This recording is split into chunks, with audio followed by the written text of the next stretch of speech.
Hello à tous, bienvenue dans le Tech Day de cette semaine. Aujourd'hui nous sommes avec Philippe sur différentes interventions qu'il a pu réaliser au cours du mois.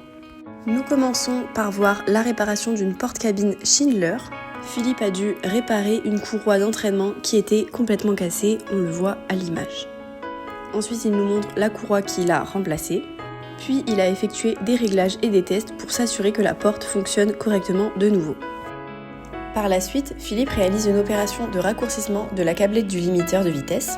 L'objectif, c'est de remonter la poulie tendeuse pour qu'elle ne soit pas en contact avec le sol et qu'elle fasse tout simplement son travail.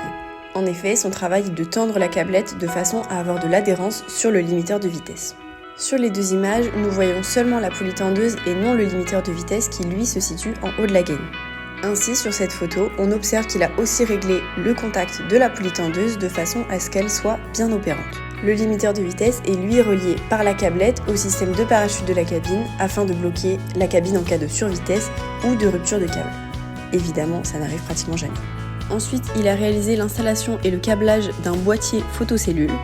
Donc pour mieux expliquer, le boîtier photocellule, ça sert à contrôler l'état des cellules. Les cellules, c'est le système qui permet la détection des obstacles sur l'ouverture ou la fermeture des portes. Par exemple, quand un passager passe sa main pour garder la porte ouverte, on appelle ça une détection par la cellule. Attention évidemment, ce n'est pas du tout recommandé de retenir la porte. Le mieux à faire est de rappuyer sur le bouton d'appel.